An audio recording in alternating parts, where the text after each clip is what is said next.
Good morning, kids. So let's start today with the water features of our topographical map. Any of the water features in your topographical map can be of two nature. Either the nature of the water bodies will be perennial. What do you mean by perennial? That means we are referring to those water bodies which have water throughout the year. And the other we can have dry or seasonal water bodies, which means they will have water only in the month of June, July, August, September. First, we will understand all those water bodies whose nature is perennial. The most common is well. Now, we are studying topo sheets in which you will find lot of wells. There can be two type of wells. Unlined perennial well, it will be only a circle without any, it's a hollow circle. Unlined perennial well, it means the water is available throughout the year, but this well is kacha well. Unlined perennial well, but yes, it's going to have water throughout the year. Then we have lined perennial well. It means water will be available throughout the year and this well is a pakka well. Means proper plaster, proper lining has been done in the well. And very important, in all your topographical maps, lined perennial well is definitely going to be there. So what is the chief form of irrigation if ever they ask this question? I am repeating again. If they ask what is the chief form of irrigation for the whole map, it is always going to be lined perennial well. No wonder when they ask grade wise, you have to see whether in that grade lined perennial well is given or not. But if the question comes, what is the chief form of irrigation for the entire map? What is the chief form of irrigation for the entire map? In each and every map, lined perennial well is definitely given. So please mark this feature as the most important feature for irrigation. The question comes, chief form of irrigation, your answer is going to be lined perennial well. Now sometimes lined perennial well with the word brackish will be printed on it, under it. Now this, if the word brackish is given, that means that water is saline or salty. So if the water is saline or the water is salty, it is unfit for human consumption. It is unfit for irrigation. So what is the use of saline water then? We can use it only for domestic chores like cleaning, washing, that's it. So if the word brackish is written, whichever wells have got the word brackish, those wells water is unfit for human consumption, is unfit for irrigation. So these three were the wells. Again, quickly, which is the most common form of irrigation? Lined perennial well. Now we are going to talk about tanks. Now this is not exactly circle but little random shape. Perennial tank. So what is tank? So basically tanks are hollows present on the ground which gets filled with rainwater. So at many of the places, naturally many hollows are present and they get filled with rainwater. But they have water throughout the year. So we call them as perennial tank. It's going to be natural because this hollow is naturally present. Even rain is natural. So this is perennial tank, natural. But sometimes the hollow is not naturally present. We make that hollow so that in future we can store rainwater in it. So it will be proper blue square, man-made perennial tank. Some of the man-made perennial tanks will have cover on top of it. Why do they keep cover? Maybe to prevent evaporation or to prevent contamination. How will we get to know if this perennial tank has got cover or not? The word covered tank will be printed on your topo sheet. Next to the tank, the word covered tank will be written. That means they want to prevent evaporation and contamination, so they have made cover on top of it. Then we have overhead tank. The tank which supplies water with the help of the pump water in our houses through electricity. So this water usually come to our houses. Okay, so this is called as overhead tank.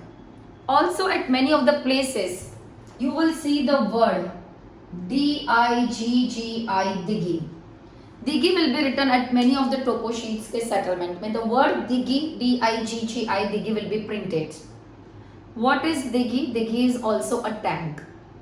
So many of the times, some of the areas में farmers, what do they do is, whatever canal is passing from their farms or the nearby canal which is passing, they remove some of the water from that and they store it in the tank which they usually make for storing it, and that is called as diggy. So if they ask you what is diggy, diggy is a tank to store water.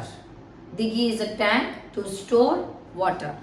Quickly, unlined perennial well, kacha well, water available throughout the year. Can we use it for irrigation? Yes. Lined perennial well, pakka well, water available throughout the year. And this is present in each and every topo sheet. So chief form of irrigation for the entire map is lined perennial well. If the word brackish is written or printed with the lined perennial well, we cannot use it for consumption, we cannot use it for irrigation because the water is saline. Perennial tank, natural. Perennial tank, man-made. Perennial tank, man-made with a cover on top of it. Overhead tank. And the word diggy, if printed, it is also a tank. So these are all your perennial water features.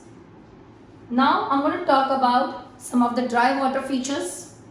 This is dry seasonal tank. This water body's nature is dry or seasonal. What do you mean by dry or seasonal? These all water bodies are going to have water only in the month of June, July, August, September. Because in these areas which we are studying, rainfall is not available throughout the year. In all these maps, what we are studying, rainfall is seasonal. So some of the water bodies are seasonal. They will get water only during monsoon. This is dry seasonal tank. How will you prove it? It is dry seasonal. Okay, first we will talk about then we will talk about how to prove it. This is dry seasonal tank. Now sometimes during monsoon, some of the tanks overflow. Maybe they get excess of water. So they make a wall or a bund around the tank so that we can prevent flooding. So that wall is called as embankment. So this is called as dry seasonal tank with embankment. Dry seasonal tank with embankment. This dry seasonal tank was natural. But sometimes this tank is made by us and we wait in monsoon to get them filled with water. Then it is called as man-made dry seasonal tank. Then it is called as man-made dry seasonal tank. Dry seasonal tank with embankment, man-made dry seasonal tank. This will be natural, these both are man-made features. We have dry seasonal river. We have sometimes rivers which are dry. The river bed is dry but they have little water in the middle. So that's called as dry seasonal river with a perennial water channel. So can you see this blue line? This blue line is perennial water channel. This blue line is perennial water channel. Sometimes this river will have a white patch in middle of it. We call it as island. This is called as island. If it is island, it indicates that the river is in middle stage. Islands will be formed only in the middle stage of the river. Now, if you want to prove any of these water bodies as dry or seasonal, they will ask, what is the nature of the river? What is the nature of the tank? So we say dry or seasonal. The nature is dry or seasonal. How will you justify your answer that they are dry or seasonal? Because they have black stippling, sediment deposition. Because they have black stippling, sediment deposition. Can you see the black dots? In topography, we call it as black stippling, sediment deposition. Dry seasonal tank with embankment, man-made dry seasonal tank. Dry seasonal river with perennial water channel. This is river with island. Sometimes there will be small circles also. These small circles are called as rocks and pebbles. Rocks and pebbles. So these are dry seasonal water features, but we do have many more, also some few more things which are going to study about river and more water features. So let's continue with the other part. So let us understand further about river. What are the possible features you can see in the river bed, which I just discussed some time back, but let me just give you a quick recap. That this is your dry seasonal river. If they ask you describe the river bed, so I can say river bed has got black stippling sediment deposition. River bed has got island. River bed has got rocks and pebbles. You can see the blue line in the middle of the river, perennial water channel. Now, these are the possible natural features you can see in the middle of the river bed. River bed has got island, river bed has got rocks and pebbles, river bed has got perennial water channel and black stippling sediment deposition. There are few features which are man-made. We make those features. Now sometimes in the middle of the river we make dam. There can be two types of dams. If it is in black, earthwork dam. It is called as earthwork dam. And if it is in red, it is called as masonry dam. You cannot write only dam, you should always specify what type of dam it is. So black, earthwork dam, red, masonry dam. What is the purpose of dam? To control flooding of the river. What is the other purpose? To provide excess water for irrigation. Now when you make dam, little water gets collected behind. You can see water gets collected behind the dam. So this blue patch which is behind the dam is called as reservoir. It's an artificial lake. It is a reservoir, it is artificial lake which is created because we try to stop flow of river by making dam. So whatever excess water got collected behind, we call it as reservoir or we call it as artificial lake. If this dam would have not been constructed, naturally this artificial lake or this reservoir would have not been created. What is the significance of reservoir? Reservoir is used to store excess water for future use. It is used to store excess water for future use. We also see black line or blue line coming out of dam. Now this is dam, there will be line coming out. So that's black is seasonal canal, blue is perennial canal. Seasonal canal or perennial canal. What is the purpose of canal? To supply water for irrigation. So if canal is given, we can say it is used for irrigation. Also you will see the word aqueduct written at multiple places. Aqueduct is also used for irrigation. Aqueduct is also used for irrigation. What is the purpose of aqueduct? It is used to supply water for irrigation. Basically it is a channel. What is aqueduct? It's a channel which is built on bridges. It's like on a height, it's built on pillar. So that you can carry water to distant farm by crossing mountains, valleys. Aqueduct used for irrigation. Seasonal canal, perennial canal used for irrigation. Lined perennial well, which I told you earlier, is also used for irrigation. So guys, this is earthwork dam, this is masonry dam. This is seasonal canal, this is perennial canal. Aqueduct.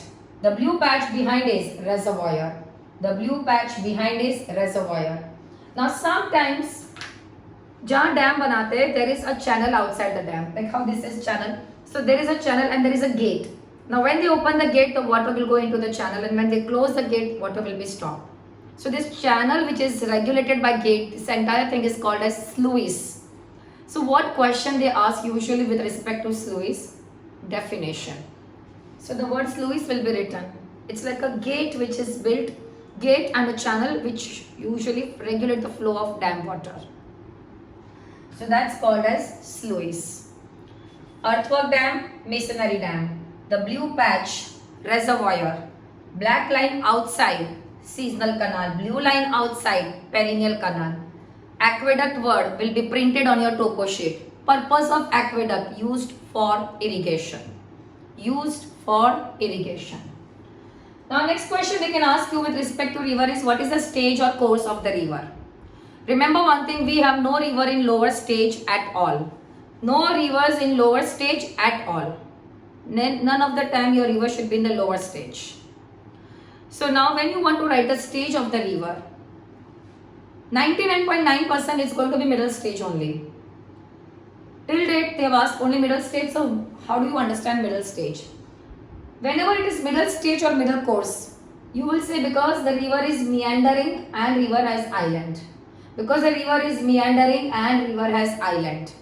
If island is not given, then you cannot write that island is present. But these are the two supporting reasons to prove that river is in middle stage. We will have river only in middle stage or middle course. Stage or course means same. Now they can also ask you direction of the flow of the river. How will you understand direction of the flow of the river? There are two methods to find out. Either with the help of arrow or with the help of spot heights.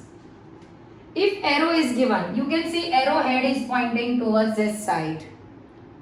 Now in this, very important is to write the word towards. If you don't write towards word, you will get half mark less. So river flows from northeast towards southwest because arrow head is pointing towards southwest. So always your marks, when you are writing flow of the river, what you get marks is for writing towards. From where you are writing, you will not get marks for that. Even that is correct, but if you don't write the correct answer of towards, you will get it wrong. So what marks you get is for towards. So the flow of the river is from northeast towards southwest in this case. Why? Because the arrow head is pointing towards it. What if arrow is not given? If arrow is not given, look for the spot heights. See where more spot heights are located, the lower ones. Remember one thing, river flow from high to low. So if there are lower heights more here, that means the flow of the river is towards southwest. Wherever there are more of the lower heights, river flows always towards that side. So that is how you will get to know the flow of the river. The flow of the river is towards southwest because more of the lower spot heights are located here. How will you find out bank of the river? So there can be two bank, right bank or left bank. The bank can be either right bank or it can be left bank. How do we get to know which is right bank and which is left bank? So imagine if you are standing in middle of the river facing the flow of the river. Your right will be river's right, your left will be river's left. So the river is going like this. You stand in the middle of the river facing the flow. Face the flow of the river, your right is river's right, your left is river's left. Face the flow of the river, your right is river's right bank, your left is river's left bank. That is how we understand right bank and left bank. How will you understand right bank and left bank? Face the flow of the river. Your right is river's right, your left is river's left. So how do you write stage? We will write stage as middle stage. Why? Because there is meandering river and there is island. What will you write about the direction of the flow of the river? With the help of arrow or with the help of spot heights. Arrow head is pointing towards whichever side, that side river will be flowing. Where there are more of the lower heights concentrated, towards that side river will be flowing. So stage, direction, bank. And these are the man-made features which we can make in middle of the river, which are associated with river, and these were the natural features which were associated with river bed. The next and the last seasonal water feature we have is seasonal streams. Now when they ask what is this feature, these all features are seasonal streams. They are natural features. Now these streams, when they join each other, they make drainage pattern. Now, the question definitely that will come in exam is identify the drainage pattern. We have four types of drainage pattern. When the streams join each other like a branch of a tree going out in one direction, we call it as dendritic drainage pattern. When the streams join each other at 90 degree at the base, perpendicular to each other, having T-shaped formation, we call it as trellised drainage pattern. When the streams join each other, they emerge out from a mountain top from all the sides, we call it as radial drainage pattern. Sometimes there are streams like this, only a line or maybe max to max this much, they are not joining other streams. Or sometimes it will be like that, which will be just disappearing in some tank, or it will be with dash dash dash. Now this drainage pattern is called as inland. But when you write inland, you cannot write only inland, you have to say inland drainage pattern, disappearing stream. Inland drainage pattern, disappearing stream. So don't say only inland drainage, you will say inland drainage, disappearing stream. Now why are they called as disappearing? It's very important to mention, I am repeating again, inland drainage, disappearing stream. So these streams do not join, see you see here, this was joining this was joining this. So basically all the streams, they ultimately reach up to the main river or the main stream. These are the streams which do not go further. They disappear. They disappear. Why they disappear? Because maybe that area has very high temperature and high rate of evaporation. So much of evaporation takes place, hardly anything is left to join the river. Or maybe they are found in the area where the soil is porous. So a lot of water gets seep under the ground, nothing is left for the streams, no water is left in the stream to go further. So that can be the reason that why it is inland. Why it is inland, this is the reason that why it is inland. Because the streams do not join the main river, because the temperature and the rate of evaporation is high, soil is porous. So 4 drainage pattern like a branch of a tree, dendritic, 90-degree trellised, mountain summit all coming out, radial, and inland. Inland will be disappearing. Inland disappearing, you should mention like that. So this is how you will get to know the different type of drainage pattern. So let us understand contour features first. We see brown color line in your topographical maps. So brown line is called as contour line. Contour line is a line joining the places of same height above mean sea level. So if there is number 200 here, that means from wherever this line is passing, all those places are 200 meters above mean sea level. So that's called as contour line. The brown color number is called as contour height. Many contour lines means that area is hilly. How do we prove that area is hilly? Many contour lines. Now, in any map, this is a very important topic. Every contour, every mountain, plateau, valley which are present on the maps, on ground, are shown on map with the help of contour features. They are shown on map with the help of contour features. So how do we get to know which are the contour features? We will talk about it, but before that, every contour line is drawn at a gap of 20 meters, and that is called as contour interval. So if the question comes, what is contour interval? Please learn the definition of contour interval properly. And contour interval is 20 meters. How much is contour interval of every map? 20 meters. It's fixed. In any topo sheets, your contour interval will be 20 meters, and again I am repeating, it's a very important topic. This question is likely to be asked, okay, what do you mean by contour interval? Write the definition. How much is the contour interval of the map? 20 meters. The contour interval of the map is 20 meters. Many contour lines means hilly area. Now, if you see 200, 300, if you carefully notice the fifth contour line where there is 100, if you see I have made those lines little dark and thick. Can you see it is little dark and thick? as compared to the other contour line.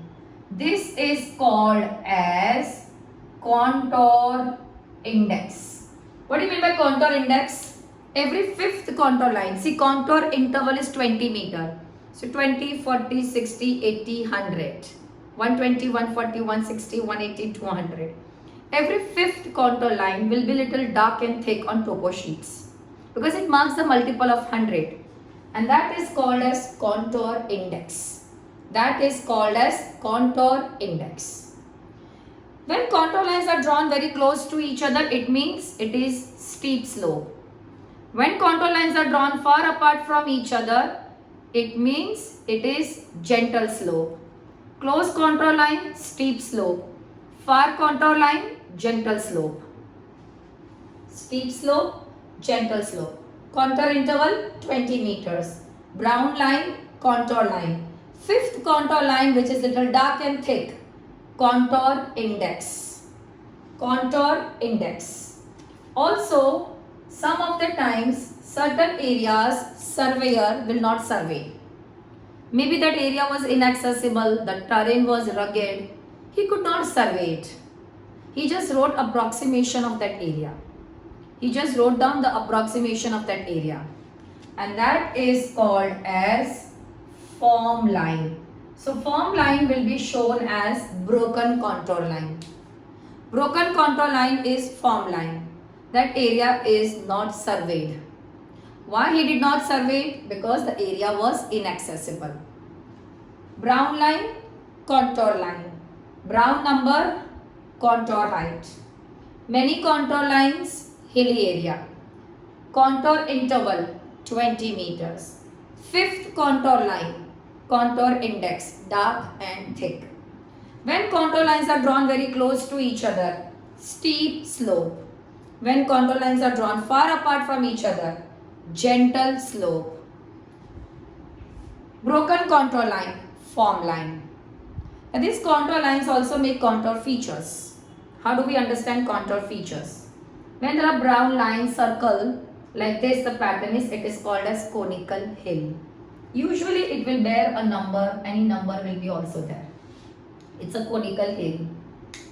Sometimes one side will be steep and other side will be gentle. One side steep, other side gentle. See, here the contour lines are close and here contour lines are far. Escarpment. It is called as escarpment.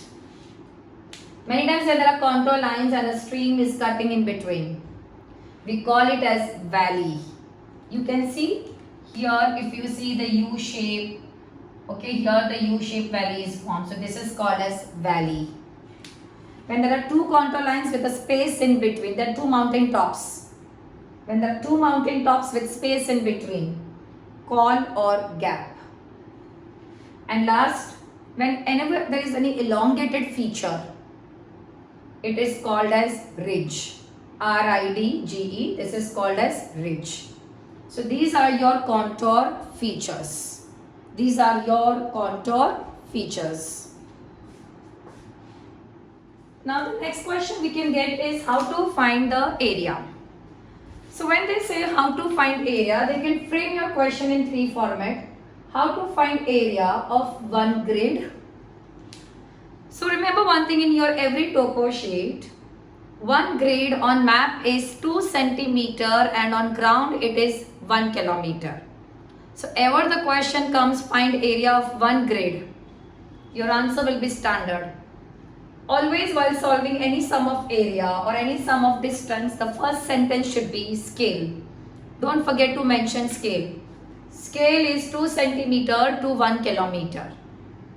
So length is 2 centimeter on map. You have to show your working. Though we know that answer is 1 kilometer square, we have to show the working. So length is 2 centimeter on map, 1 kilometer on ground. Breadth is 2 centimeter on map, 1 kilometer on ground. So the formula for area will be length into breadth, 1 kilometer into 1 kilometer, which means 1 kilometer square. Now when the question comes find area of the whole map, remember one thing, your entire map. This is your entire map. Let's say here we have our whole map. So in the whole map, always first count the number of boxes. 1, 2, 3, 4, 5, 6, 7, 8, 9, 10. From north to south. From here till here. It will be 20 centimeters. So count the number of boxes vertically. Count the number of boxes like this, horizontally. So usually the number of boxes will be 10 by 10. Please count 1, 2, 3, and if there are little extra boxes, ignore it. So when the area of whole maps come, you have to show your working. If it is 20 centimeter divided by 2, 10 kilometer. Breadth is also 20 centimeter divided by 2, 10 kilometer. Your area for whole map, if there are exactly 10 by 10 boxes, it will be 10 by 10, 100 kilometer square. But the most commonly asked question is this. Find the area enclosed between so and so easting and so northing. They'll give you 2 easting, they'll give you 2 northing. And they will ask you find area between 2 easting and 2 northing enclosed area. So 24 to 30, 25, 26, 27, 28, 29, 30. So we get 6 kilometer. 31 to 34, 32, 33, 34. We get 3 kilometer. Please write here kilometer, no need to divide by 2. Area is length into breadth 6 kilometer into 3 kilometer, 18 kilometer square. In short, find difference of easting, find difference of northing and multiply both of them. That is how you will find area enclosed in the given easting and given northing. And this is likely to come. This is most commonly asked question. How to find distance of the whole map? Distance between the 2 places. Let's say find distance between settlement A and B. Now you will what mistake kids do? They put the ruler on name of the settlement. No, wrong. Whatever is the settlement, put pencils and lightly cross mark. Alright? Now you will get center of this settlement and center of this settlement. You don't have to put your ruler on names. You have to put your ruler in the middle of the settlement. Now take your ruler and measure it. 5.6 centimeter. Always your first sentence should be scale. How much is the map distance I got? 5.6 centimeter. How will I find ground distance? 5.6 divided by 2. So 2.8 kilometer. If the question comes, find the answer between settlement A and B in meters. The same answer I will convert into meters. If the question says find distance between settlement A and B in kilometer and meter, then same answer I will say 2 kilometer 800 meters. But if it is not specified, you write your answer in kilometer only. Then you mention your answer in kilometer only. This is called as direct distance. I am repeating, don't make mistake of putting ruler on the name of the settlement. Put your ruler in the middle of the settlement. Middle center to middle center, measure and divide by 2. Center of the settlement to center of the settlement, measure and divide by 2. Now one question, this is direct distance, but sometimes it is indirect distance, for which you will be given twine. Twine means the thread. Now when it is indirect distance, let's say if this is a cart track, you will put your twine on the cart track the way cart track is. And then you will measure that same thing on ruler and divide by 2. Instead of putting directly ruler in the middle of the settlement, you are going to put twine and measure with the help of twine. That is called as indirect distance. The working remains same. You measure on ruler, the twine, and then you divide by 2. So this is how you find distance. So let us talk about relative height and relative depth. So relative means with respect to surrounding. How do we get to know whether it is relative height or it is relative depth? If it is written in black, relative height. If it is written in blue, if the R is written in blue, relative depth. The sentence remains standard. Relative height or depth of dash is dash meters. Now, let's say this is unlined perennial well and this is lined perennial well. Now, R is written next to it. 20 R. So, how will I frame a sentence on this? Relative depth of unlined perennial well, because it is blue in color, so I'll say depth. Relative depth of unlined perennial well is 20 meters from top to bottom at the given point. Is 20 meters from top to bottom at the given point. Now this 20 are in blue. Again blue, so it will be relative depth of lined perennial well is 20 meters from top to bottom at the given point. So this both will be depth. Why? Because it is in blue. Here basically what are we writing? The feature for which this relative height or depth is meant to be. Now this is clustered brown dots. Relative height of sand dunes. Clustered brown dots, relative height of sand dunes. Because it is in black, so it is relative height. Now this is a seasonal stream. Relative height of bank of seasonal stream. Don't forget to mention the word bank. This is seasonal river. Relative height of bank of seasonal river. This is seasonal river with perennial water channel. Relative height of bank of seasonal river with perennial water channel. In all these three, I will use the word bank. Relative height of seasonal tank. Whether it is written inside or outside, it's going to be relative height. Relative height of embankment of seasonal tank. Since it is written next to embankment, it's embankment of seasonal tank. Now, if it is not written next to embankment, it's written inside. Relative height of seasonal tank with embankment.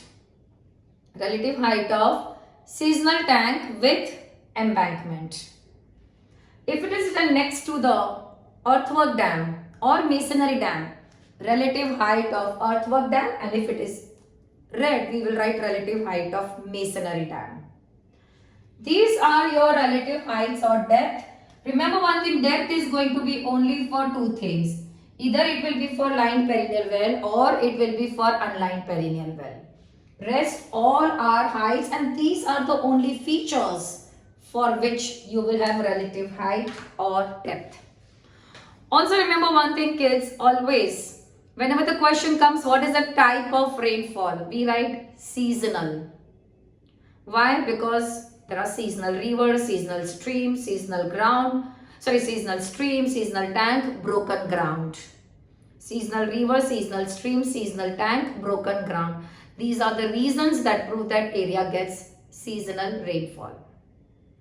If the question comes, what is the reason that prove that area is prone to flooding? We will say area is prone to flooding because there are causeways or there are embankments. If the question comes that what is the climate of the map? We will say the climate of the map is tropical monsoon, but you cannot write only this much, which means hot and dry season with seasonal rainfall. And again the same reasons you will write to justify your answer. I repeat, climate of the map is tropical monsoon, which means hot and dry season with seasonal rainfall. The reason is dry stream, dry tank, dry river, broken ground. So now this is what are the general questions which come in exam.